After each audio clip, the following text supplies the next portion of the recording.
ولماذا يا خالد؟ عشان ما يقول في حوادث ما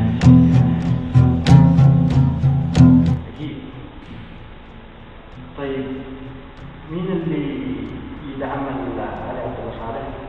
السعودية والدول الخليج. وماذا عن السعودية والدول الخليج؟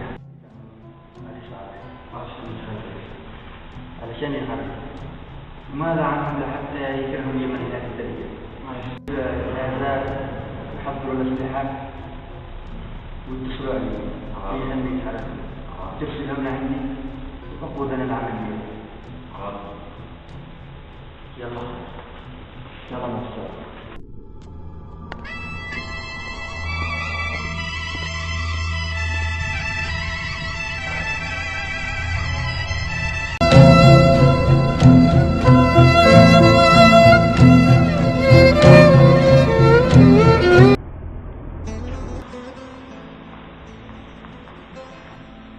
فعندك خبر عن CIA لحد الآن؟ أكيد ما عندي خبر حتى الآن، لأنه CIA أكيد تدعم الحوثي وتدعم الإرهاب، والأمريكا أكيد بتقاطع عليهم، حتى الصحفيين منهم يعقوب. الحوثيين وراهم علي عبد الله صالح وراهم إيران.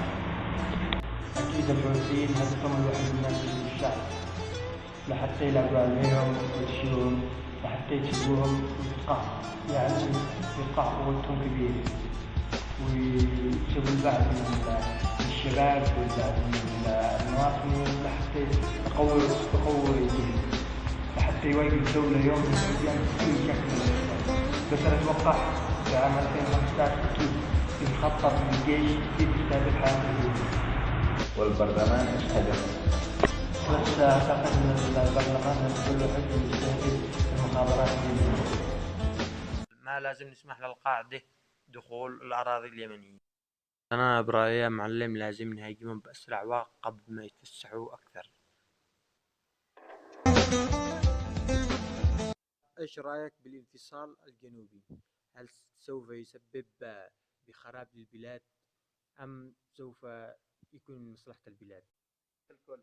الجنوب بتغتني بالثروات اللي تملكه، والشمال بتغتني بالثروات اللي تملكه. أكيد كلامك صح، لأنه هذا أكيد بيكون من مصلحتهم كلهم. محاصرات الحوثيين بتتم من مارس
كان إيران تدعمهم، كان دار الهند، كان الخلفاء تدعمهم، كان يعني المواطنين يخافوا يعني ينفق معهم، كان يعني الدول يعني الانتقام اللي كان علي عبد الله صالح.